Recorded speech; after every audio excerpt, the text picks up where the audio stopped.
ಸ್ನೇಹಿತರೆ, ಭಾರತ ಮಾಡಿದ ದಾಳಿಗೆ ಪಾಕಿಸ್ತಾನದಲ್ಲಿ ದೊಡ್ಡ ಡೆವಲಪ್ಮೆಂಟ್ ಆಗಿದೆ. ಪಾಕ್ ಸರ್ಕಾರ ಅಲ್ಲಿನ ಸೇನೆಗೆ ಫುಲ್ ಪವರ್ ಕೊಟ್ಟಿದೀವಿ ಆಕ್ಷನ್ ತಗೊಳ್ಳೋಕೆ ಅಂತ ಹೇಳಿದಾರಂತೆ. ಏನ್ ಕಾಮಿಡಿ ಇದು! ಈ ಸರ್ಕಾರದವ್ರು ಏನ್ ಸೇನೆ ಫುಲ್ ಪವರ್ ಕೊಡೋದು? ಇಷ್ಟ ದಿನ ಯಾರತ್ರ ಇತ್ತು ಪಾಕಿಸ್ತಾನದ ಪವರ್?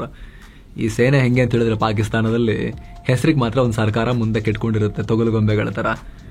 ಒಳ್ಳೆ ವಿಚಿತ್ರ ಇರೋದು. ಈಗ ಸರ್ಕಾರ ಈ ಸೇನೆಗೆ ಫುಲ್ ಪವರ್ ಕೊಡೋದಂತೆ. ಇದು ಹೆಂಗಿದೆ ಅಂತ ಹೇಳಿದ್ರೆ ಸೇನೆನೇ ಇಟ್ಕೊಂಡಿರುತ್ತೆ, ಜಗತ್ತಿನ ಮುಂದೆ ಮಾತ್ರ ತಗೊಳ್ಳೋ, ನನಗೆ ಹೇಳ್ದಾಗ ಕೊಡೋ ಅಂತ ಹೆಂಗ್ ಕೊಟ್ಕೊಂಡು ಈಗ ತಗೊಂಡಿದ್ದಾರೆ. ಮತ್ತೆ ಫುಲ್ ಪವರ್ ಕೊಟ್ಟಿದಾರಂತೆ ಸರ್ಕಾರದವರು ಸೇನೆಗೆ. ಪಾಕ್ ಪ್ರಧಾನಿ ಶಹಬಾಜ್ ಶರೀಫ್ ಮತ್ತು ನ್ಯಾಷನಲ್ ಸೆಕ್ಯೂರಿಟಿ ಕಮಿಟಿ ಸಭೆ ಮಾಡಿತ್ತು. ಈ ವೇಳೆ ಭಾರತ ಮಾಡಿದ ದಾಳಿಯನ್ನು ಅವರು ಖಂಡಿಸ್ತೀವಿ ಅಂತ ಹೇಳಿ ನಿರ್ಣಯ ಪಾಸ್ ಮಾಡಿದಾರಂತೆ. ಇದಕ್ಕೆ ಬೇಕಾದ ಪ್ರತಿಕ್ರಿಯೆ ಕೊಡೋಕೆ ಸೇನೆಗೆ ಫುಲ್ ಸ್ವಾತಂತ್ರ್ಯವನ್ನ ಸರ್ಕಾರ ಕೊಟ್ಟಿದೆಯಂತೆ. ಪಾಕ್ನ ಡಾನ್ ಪತ್ರಿಕೆ ಇದನ್ನ ರಿಪೋರ್ಟ್ ಮಾಡಿದೆ. ಇದು ಪಾಕಿಸ್ತಾನದ ಸಾರ್ವಭೌಮತ್ವಕ್ಕೆ ಧಕ್ಕೆ, ಇದಕ್ಕೆ ಪ್ರತಿಕಾರ ಕೊಟ್ಬಿಡ್ಬೇಕು ಅಂತ ಸಭೆಯಲ್ಲಿ ಡಿಸ್ಕಸ್ ಕೂಡ ಮಾಡಿದಾರಂತೆ.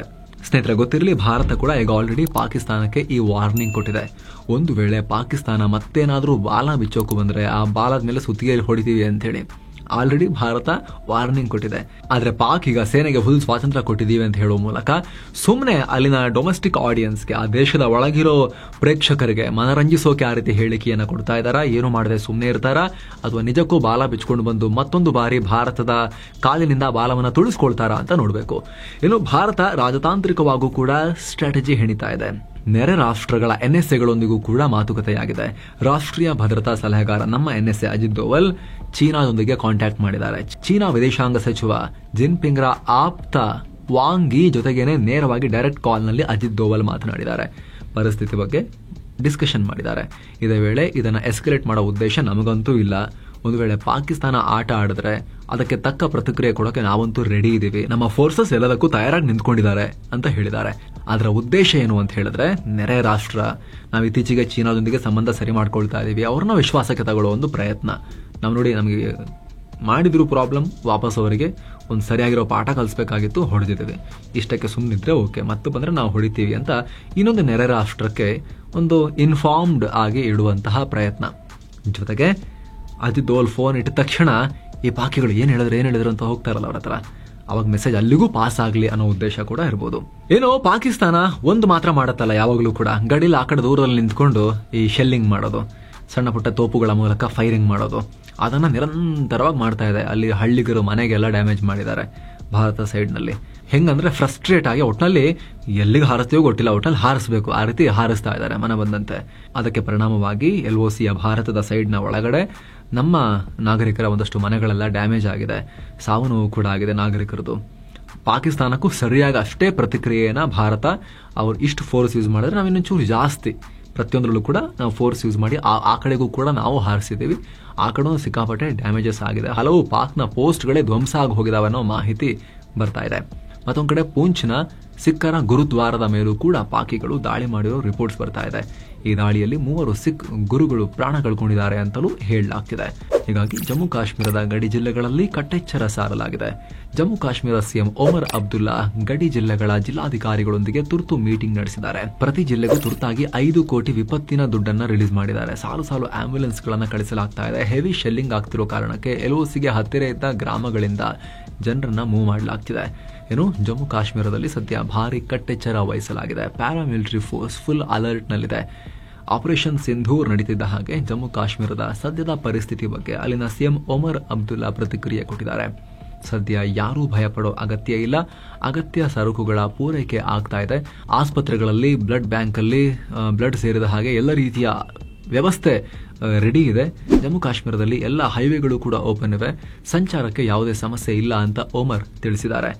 ಏನೋ ಫಾರಿನ್ ಮಿನಿಸ್ಟರ್ ಎಸ್ ಜೈಶಂಕರ್, ಕತಾರ್ನ ಪ್ರಧಾನಮಂತ್ರಿ Mohammed bin Abdul Rahman bin Jassim bin Jaber Al Thani ಇವರು ಒಬ್ಬರೇ ಇವ್ರ ಜೊತೆಗೆ ಫೋನ್ನಲ್ಲಿ ಮಾತನಾಡಿದ್ದಾರೆ. ಈ ವೇಳೆ ನಮ್ಮ ಸೇನೆ ಆಪರೇಷನ್ ಸಿಂಧೂರ್ ನಡೆಸಿದೆ ಅಂತ ಅವ್ರಿಗೆ ಮಾಹಿತಿಯನ್ನ ಕೊಟ್ಟಿದ್ದಾರೆ. ಸೊ ಭಾರತ ಈ ಗಲ್ಫ್ ರಾಷ್ಟ್ರಗಳನ್ನ ಒಂದು ಕಾಲದಲ್ಲಿ ಪಾಕಿಸ್ತಾನಕ್ಕೆ ಸಪೋರ್ಟ್ ಮಾಡ್ತಾ ಇದ್ದ, ಫಂಡಿಂಗ್ ಮಾಡ್ತಾ ಇದ್ದ, ಆದರೆ ಇತ್ತೀಚಿನ ದಿನಗಳಲ್ಲಿ ಭಾರತದೊಂದಿಗೆ ತುಂಬಾ ಒಳ್ಳೆ ಸಂಬಂಧವನ್ನು ಹೊಂದಿರೋ ಗಲ್ಫ್ ರಾಷ್ಟ್ರಗಳನ್ನ ಪ್ರತಿಯೊಬ್ಬರನ್ನು ವಿಶ್ವಾಸಕ್ಕೆ ತಗೊಳ್ತಾ ಇದೆ. UAE, ಸೌದಿ ಅರೇಬಿಯಾ, ಕತರ್ ಎಲ್ಲರೊಂದಿಗೂ ಭಾರತ ಮಾತನಾಡಿದೆ. ಪಾಕಿಸ್ತಾನವನ್ನ ಏಕಾಂಗಿ ಮಾಡ್ತಾ ಇದೆ ಭಾರತ. ಇನ್ನು ವಿಶ್ವಸಂಸ್ಥೆಯ ಭದ್ರತಾ ಮಂಡಳಿಯ ಮೆಂಬರ್ ರಾಷ್ಟ್ರಗಳ ಪ್ರತಿನಿಧಿಗಳಿಗೂ ಈ ಬಗ್ಗೆ ಭಾರತ ಬ್ರೀಫ್ ಮಾಡಿದೆ. ಈ ರೋಚಕ ಮಾಹಿತಿಯನ್ನು ನೋಡೋಕ್ಕಿಂತ ಮುಂಚೆ ಈ ವರದಿಯ ಪಾರ್ಟ್ನರ್ಸ್ ಆಗಿರೋ Axis Max Life term insurance ಬಗ್ಗೆ ಕ್ವಿಕ್ ಆಗಿ ನೋಡ್ತಾ ಹೋಗೋಣ. ಭಾರತದಲ್ಲೇ ಹೈಯೆಸ್ಟ್ ಕ್ಲೇಮ್ ಸೆಟಲ್ಮೆಂಟ್ ರೇಷಿಯೋವನ್ನು ಹೊಂದಿರೋ Axis Max Life 99% and above claim settlement ರೇಷಿಯೋವನ್ನ ಹೊಂದಿದ್ದಾರೆ. ಅಂದ್ರೆ ಆಲ್ಮೋಸ್ಟ್ ಕ್ಲೇಮ್ ಮಾಡಿದ ಎಲ್ಲರಿಗೂ ಇವ್ರದ್ದು ಕ್ಲೇಮ್ ಸೆಟಲ್ಮೆಂಟ್ ಆಗಿದೆ ಅನ್ನೋದನ್ನ ಈ ಅಂಕಿಅಂಶ ಹೇಳುತ್ತೆ. ಇವರ ಟರ್ಮ್ ಇನ್ಶೂರೆನ್ಸ್ ಅನ್ನು ನೀವು ಆಸಕ್ತಿ ಇದ್ರೆ ಮಾಡಿಸಬಹುದು. ಟರ್ಮ್ ಇನ್ಶೂರೆನ್ಸ್ ಮಾಡಿಸೋದು ದುಡಿತಾ ಇರೋ ವ್ಯಕ್ತಿ ಏನಾದರೂ ಹೆಚ್ಚು ಕಮ್ಮಿಯಾಗಿ ಅವರಿಲ್ಲ ಅಂತ ಆದ್ರೆ ಅವರ ಫ್ಯಾಮಿಲಿಗೆ ಆರ್ಥಿಕ ಭದ್ರತೆ ಇರೋಕೆ 400-500 ರೂಪಾಯಲ್ಲೇ 1 ಕೋಟಿ ರೂಪಾಯಿ ತನಕ ಕವರೇಜ್ ಇರೋ ಟರ್ಮ್ ಇನ್ಶೂರೆನ್ಸ್ ಮಾಡಿಸಬಹುದು. It depends on your age.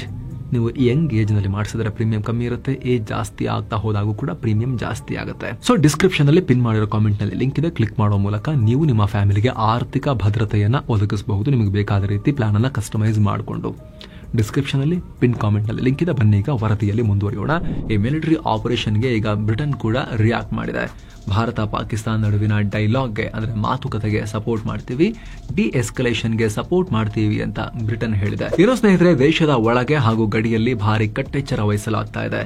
ದೇಶದ ಪ್ಯಾರಾಮಿಲಿಟರಿ ಫೋರ್ಸ್ಗಳಲ್ಲಿ ಯಾವ್ಯಾವ ಸಿಬ್ಬಂದಿ ರಜೆಯಲ್ಲಿದ್ದಾರೋ ಅವ್ರನ್ನೆಲ್ಲ ಬೇಗನೆ ಕರೆಸ್ಕೊಳ್ಳಿ, ಶೀಘ್ರ ಅವರಿಗೆಲ್ಲ ಕೆಲಸಕ್ಕೆ ಹಾಜರಾಗಿ ಲೀವ್ ಎಲ್ಲ ಕ್ಯಾನ್ಸಲ್ ಮಾಡಿ ಅಂತ ಕೇಂದ್ರ ಗೃಹ ಮಂತ್ರಿ ಅಮಿತ್ ಶಾ ಪ್ಯಾರಾಮಿಲಿಟರಿ ಫೋರ್ಸ್ಗಳ ಮುಖ್ಯಸ್ಥರಿಗೆ ಮಹತ್ವದ ನಿರ್ದೇಶನ ಕೊಟ್ಟಿದ್ದಾರೆ. ಅಲ್ಲದೆ ಆರ್ಮಿಯಲ್ಲೂ ಕೂಡ ಸಿಬ್ಬಂದಿಯ ರಜೆಗಳನ್ನ ಕ್ಯಾನ್ಸಲ್ ಮಾಡಲಾಗ್ತಿದೆ ಅನ್ನೋ ಮಾಹಿತಿ ಲಭ್ಯ ಆಗ್ತಾ ಇದೆ. ಅಂದ್ರೆ ನೆಕ್ಸ್ಟ್ ಏನಾದರೂ ಪಾಕಿಸ್ತಾನ ಎಸ್ಕಲೇಟ್ ಮಾಡಿದ್ರೆ ಭಾರತ ರೆಡಿ ಇದೆ ಅನ್ನೋ ಸಂದೇಶ. ಏನು, ರಾಷ್ಟ್ರ ರಾಜಧಾನಿ ದಿಲ್ಲಿಯಲ್ಲೂ ಕೂಡ ಭಾರಿ ಕಟ್ಟೆಚ್ಚರವನ್ನ ಸಾರಲಾಗಿದೆ. ನಗರದ ಪ್ರಮುಖ ಬೀದಿಗಳಲ್ಲಿ ಟೈಟ್ ಸೆಕ್ಯೂರಿಟಿಯನ್ನ ಕೊಡಲಾಗಿದೆ. ಯಾಕಂದ್ರೆ ದೇಶದ ರಾಜಧಾನಿ ಅಲ್ವಾ, ಹಾಗಾಗಿ ಪ್ರೈಮ್ ಟಾರ್ಗೆಟ್ ಆಗಿರುತ್ತೆ ಅದು ಶತ್ರುಗಳದು. ಜೊತೆಗೆ ನಾರ್ತ್ ನಲ್ಲಿ ಸ್ವಲ್ಪ ಪಾಕ್ಗೆ ಹತ್ತಿರವೇ ಇದೆ. ಹಾಗಾಗಿ ಇನ್ನು ಗುರುವಾರ ಸಂಜೆ ಹಿಮಾಚಲ ಪ್ರದೇಶದ ಧರ್ಮಶಾಲಾದಲ್ಲಿ ಪಂಜಾಬ್ ಮತ್ತು ದಿಲ್ಲಿ ಕ್ಯಾಪಿಟಲ್ಸ್ ಮಧ್ಯೆ IPL ಪಂದ್ಯ ಇತ್ತು. ಈಗ ಆ ಮ್ಯಾಚ್ ಅನ್ನ ಬೇರೆ ಕಡೆಗೆ ಶಿಫ್ಟ್ ಮಾಡೋಕೆ BCCI ಯೋಚಿಸ್ತಾ ಇದೆ ಅನ್ನೋ ಮಾಹಿತಿ ಬರ್ತಾ ಇದೆ. ಈ ಸಂಬಂಧ BCCI ಕೇಂದ್ರ ಸರ್ಕಾರದೊಂದಿಗೆ ಸಂಪರ್ಕದಲ್ಲಿದ್ದು ಶೀಘ್ರ ಮುಂದಿನ ಕ್ರಮ ತಗೊಳ್ತಾರೆ ಅಂತ ವರದಿಯಾಗಿದೆ. ಅಂದಹಾಗೆ ಭದ್ರತಾ ಹಿತದೃಷ್ಟಿಯಿಂದ ಈಗ ಆಲ್ರೆಡಿ ಧರ್ಮಶಾಲಾ ಸೇರಿದ ಹಾಗೆ ಉತ್ತರ ಭಾರತದ ಹಲವು ಏರ್ಪೋರ್ಟ್ಗಳನ್ನ ಬಂದ್ ಮಾಡಲಾಗಿದೆ. ಅದರ ಬೆನ್ನಲ್ಲೇ ಈ ಮಾಹಿತಿ ಈಗ ಸಿಗ್ತಾ ಇದೆ. ಇನ್ನು ಕೂಡ ಕನ್ಫರ್ಮ್ ಇಲ್ಲ ಇದು. ಇನ್ನು ನಮ್ಮ ಸೇನೆ ಉಗ್ರಗಾಮಿಗಳನ್ನ ಹೊಸಕ್ಕೆ ಹಾಕ್ತಿರೋ ವಿಚಾರಕ್ಕೆ ಸಂಬಂಧಪಟ್ಟಂತೆ PM ನರೇಂದ್ರ ಮೋದಿ ನಿವಾಸದಲ್ಲಿ CCS ಕ್ಯಾಬಿನೆಟ್ ಕಮಿಟಿ ಆನ್ ಸೆಕ್ಯೂರಿಟಿಯ ಮೀಟಿಂಗ್ ಕೂಡ ನಡೆದಿದೆ. ಪೂರ್ಣ ಪ್ರಮಾಣದ ಕ್ಯಾಬಿನೆಟ್ ಮೀಟಿಂಗ್ ನ ನೆಕ್ಸ್ಟ್ ಅದಾದ ನಂತರ ಇದು ನಡೆದಿದೆ. ಈ ವೇಳೆ PM Modi, chief of defence staff CDS Anil Chauhan, ಹಾಗೆ defence minister Rajnath Singh, foreign minister Jaishankar, home minister Amit Shah, finance minister Nirmala Sitharaman ಇವರು ಕೂಡ ಇದರಲ್ಲಿ ಪಾಲ್ಗೊಂಡಿದ್ರು. ಅಜಿತ್ ದೋವಲ್ ಅವರು ಕೂಡ ಪಾಲ್ಗೊಂಡಿರ್ತಾರೆ. ಇದೆಲ್ಲ ಆಗ್ತಿದ್ದ ಹಾಗೆ PM ನರೇಂದ್ರ ಮೋದಿ ರಾಷ್ಟ್ರಪತಿ ದ್ರೌಪದಿ ಮುರ್ಮು ಅವರನ್ನ ಕೂಡ ಮೀಟ್ ಮಾಡಿ ದೇಶದ ಪರಮೋಚ್ಚ ಸಾಂವಿಧಾನಿಕ ವ್ಯಕ್ತಿಯಾಗಿರೋ ರಾಷ್ಟ್ರಪತಿಗೆ ಭಾರತ ನಡೆಸಿರೋ ಈ ಕ್ರಾಸ್ ಬಾರ್ಡರ್ ಭಯೋತ್ಪಾದನಾ ನಿಗ್ರಹ ಆಪರೇಷನ್ ಬಗ್ಗೆ, ಆಪರೇಷನ್ ಸಿಂಧೂರ್ ಬಗ್ಗೆ ಮಾಹಿತಿಯನ್ನ ಕೊಟ್ಟಿದ್ದಾರೆ. ಸ್ನೇಹಿತರೆ, ಭಾರತದ ರಾಷ್ಟ್ರಪತಿ 3 ಸೇನೆಗಳ ಕಮಾಂಡರ್ ಇನ್ ಚೀಫ್ ಕೂಡ ಹೌದು, ಮಹಾದಂಡನಾಯಕರು ಕೂಡ ಹೌದು. ಪ್ರೈಮ್ ಮಿನಿಸ್ಟರ್ ಮತ್ತು ಅವರ ಕ್ಯಾಬಿನೆಟ್ ಎಲ್ಲ ಡಿಸಿಷನ್ ಅನ್ನ ತಗೊಳ್ತಾದ್ರೂ ಕೂಡ ಅದು ಜಾರಿಯಾಗಬೇಕಾಗಿರೋದು ರಾಷ್ಟ್ರಪತಿಗಳ ಮೂಲಕ. ದಾಳಿಯಾದ ಬಳಿಕ ಕೂಡ PM ಹೋಗಿ ರಾಷ್ಟ್ರಪತಿಗಳಿಗೆ ಮಾಹಿತಿಯನ್ನ ಕೊಟ್ಟಿದ್ರು. ಈಗ ಕಾರ್ಯಾಚರಣೆ ಬಳಿಕ ಕೂಡ ಹೋಗಿ ರಾಷ್ಟ್ರಪತಿಗೆ ಮಾಹಿತಿಯನ್ನ ಕೊಟ್ಟಿದ್ದಾರೆ. ಇನ್ನು ಕೇಂದ್ರ ಸರ್ಕಾರ ಆಲ್ ಪಾರ್ಟಿ ಮೀಟಿಂಗ್ ಕರೆದಿದೆ. ಗುರುವಾರ 11 ಗಂಟೆಗೆ ಬೆಳಗ್ಗೆ ಮೀಟಿಂಗ್ ನಡೆಯುತ್ತೆ. ಮತ್ತೊಂದು ಕಡೆ ಗೃಹ ಮಂತ್ರಿ ಅಮಿತ್ ಶಾ ಗಡಿ ರಾಜ್ಯಗಳ ಮುಖ್ಯಮಂತ್ರಿಗಳೊಂದಿಗೆ DGP ಹಾಗೂ ಮುಖ್ಯ ಕಾರ್ಯದರ್ಶಿಗಳೊಂದಿಗೂ ಕೂಡ ಹೈ ಲೆವೆಲ್ ಮೀಟಿಂಗ್ ಅನ್ನ ಆಲ್ರೆಡಿ ನಡೆಸಿದ್ದಾರೆ. ಗುಜರಾತ್ನಿಂದ ಸಿಕ್ಕಿಂವರೆಗೆ ಪಾಕಿಸ್ತಾನದೊಂದಿಗೆ ಹಾಗೂ ಚೀನಾ ಜೊತೆ ವೆಸ್ಟರ್ನ್ ಸೆಕ್ಟರ್ನಲ್ಲಿ ಬಾರ್ಡರ್ ಶೇರ್ ಮಾಡಿರೋ ರಾಜ್ಯಗಳ ಮುಖ್ಯಮಂತ್ರಿಗಳೊಂದಿಗೆ ವರ್ಚುವಲ್ ಮೀಟಿಂಗ್ ಮಾಡಿದ್ದಾರೆ. ಇಂಟ್ರೆಸ್ಟಿಂಗ್ ಅಂದರೆ ಅರುಣಾಚಲ ಪ್ರದೇಶ ಸೇರಿದಂತೆ ಈಶಾನ್ಯದ ಗಡಿ ರಾಜ್ಯಗಳ ಮುಖ್ಯಮಂತ್ರಿಗಳು ಈ ಮೀಟಿಂಗ್ನಲ್ಲಿ ಇರಲಿಲ್ಲ. Eastern sector ರಾಜ್ಯಗಳಿಲ್ಲ. ಚೀನಾ ಕೂಡ ಪಾಕಿಸ್ತಾನದಿಂದ ಡಿಸ್ಟೆನ್ಸ್ ಮೇಂಟೈನ್ ಮಾಡ್ತಿರೋದ್ರಿಂದ ಭಾರತ ಕೂಡ ಚೀನಾ ಬಗ್ಗೆ ಜಾಸ್ತಿ ಅಪನಂಬಿಕೆ ತೋರಿಸಬಾರದು ಅನ್ನೋ ಕಾರಣಕ್ಕೋ ಏನೋ ಸದ್ಯಕ್ಕೆ ಚೀನಾ ಬಾರ್ಡರ್ನಲ್ಲಿರೋ ಅದರಲ್ಲೂ ಕೂಡ ವಿಶೇಷವಾಗಿ ಅರುಣಾಚಲ ಪ್ರದೇಶ ಮತ್ತು ಈಶಾನ್ಯ ರಾಜ್ಯಗಳ ಮುಖ್ಯಮಂತ್ರಿಗಳನ್ನ ಈ ಮೀಟಿಂಗಿಗೆ ಕರೆದಿರಲಿಲ್ಲ. ಮತ್ತೊಂದು ಕಡೆ ಕಾಂಗ್ರೆಸ್ ಕೂಡ ದಿಲ್ಲಿಯಲ್ಲಿರೋ ಪಕ್ಷದ ಪ್ರಧಾನ ಕಚೇರಿಯಲ್ಲಿ ವರ್ಕಿಂಗ್ ಕಮಿಟಿ ಮೀಟಿಂಗ್ ಕರೆದಿದೆ, CWC ಮೀಟಿಂಗ್. ಈ ಮೀಟಿಂಗ್ ನಲ್ಲಿ ಗುರುವಾರ ಸರ್ಕಾರ ಕರೆದಿರೋ ಸರ್ವಪಕ್ಷ ಸಭೆಯಲ್ಲಿ ಯಾವೆಲ್ಲ ವಿಚಾರಗಳನ್ನ ಚರ್ಚೆ ಮಾಡಬೇಕು ಅಂತ ಕಾಂಗ್ರೆಸ್ ಪಾರ್ಟಿ ಚರ್ಚೆ ಮಾಡಿರೋ ಸಾಧ್ಯತೆ ಇದೆ. ಇನ್ನು ಈ ಪ್ರತೀಕಾರದ ದಾಳಿ ಮೊದಲೇ ಅಂದ್ರೆ ಏಪ್ರಿಲ್ 23ನೇ ತಾರೀಕಿಗೆ ಡಿಸೈಡ್ ಆಗಿತ್ತು ಅನ್ನೋದನ್ನ ಕೂಡ ಇಲ್ಲಿ ನಾವೀಗ ಒಂದು ಕನ್ಕ್ಲೂಷನ್ ಬರ್ಬೋದು. ಯಾಕಂದ್ರೆ ಏಪ್ರಿಲ್ 22ನೇ ತಾರೀಕು ಕಾಶ್ಮೀರದ ಪಹಲ್ಗಾಮ್ನಲ್ಲಿ ಉಗ್ರರು ದಾಳಿ ಮಾಡಿದ್ರು. ಇದಾದ ಮರುದಿನವೇ ಪಿಎಂ ನರೇಂದ್ರ ಮೋದಿ ನೇತೃತ್ವದಲ್ಲಿ ಕ್ಯಾಬಿನೆಟ್ ಕಮಿಟಿ ಆನ್ ಸೆಕ್ಯೂರಿಟಿಯ ಹೈ ಲೆವೆಲ್ ಮೀಟಿಂಗ್ ಆಗಿತ್ತು. ಆಗಲೇ ಸಿಂಧೂ ನದಿ ಒಪ್ಪಂದ ರದ್ದು ಮಾಡೋದು ಸೇರಿದಂತೆ ಒಂದಷ್ಟು ಡಿಪ್ಲೊಮ್ಯಾಟಿಕ್ ಸ್ಟ್ರೈಕ್ ಅನ್ನ ಭಾರತ ಮಾಡಿತ್ತು. ನೆಕ್ಸ್ಟ್ ಡೇ ಏಪ್ರಿಲ್ 24ನೇ ತಾರೀಕು ಮೋದಿ ಬಿಹಾರದಲ್ಲಿ ಈ ಘಟನೆಗೆ ಸಂಬಂಧಪಟ್ಟಂತೆ ಮೊದಲ ಬಾರಿಗೆ ಪಬ್ಲಿಕ್ ಸ್ಟೇಟ್ಮೆಂಟ್ ಕೊಟ್ಟರು. ಆಗ ಕಾಶ್ಮೀರ ದಾಳಿಗೆ ತೀವ್ರ ಖಂಡನೆ ಮಾತ್ರ ವ್ಯಕ್ತಪಡಿಸಿದ್ದಲ್ಲ, ಅವರ ಅಳಿದುಳಿದ ಉಗ್ರರ ಜಾಗಗಳನ್ನ ಕೂಡ ಮಣ್ಣಿಗೆ ಸೇರಿಸ್ಬಿಡ್ತೀವಿ, ಪುಡಿಗಟ್ಟಿ ಮಿಟ್ಟಿಮೆ ಮಿಲಾದೆಂಗೆ ಮಣ್ಣಿಗೆ ಸೇರಿಸ್ಬಿಡ್ತೀವಿ, ಮಣ್ಣು ಮಾಡ್ತೀವಿ ಅಂತ ಹೇಳಿದ್ರು. ಉಗ್ರರು ಯೋಚನೆ ಕೂಡ ಮಾಡಿರೋದಿಲ್ಲ, ಅಲ್ಲಿವರೆಗೂ ಹೋಗಿ ಭೂಮಿಯ ಯಾವುದೇ ಮೂಲೆಯಲ್ಲಿದ್ರೂ ಹೋಗಿ ನಾವು ಹೊಡಿತೀವಿ, ಯಾವ ಜಾಗನೂ ಅವ್ರಿಗೆ ಸೇಫ್ ಅಲ್ಲ ಅನ್ನೋ ರೀತಿಯಲ್ಲಿ ಹೇಳಿದ್ರು. ಸೊ ಈಗ ಫೈನಲಿ ಅದಾಗಿದೆ.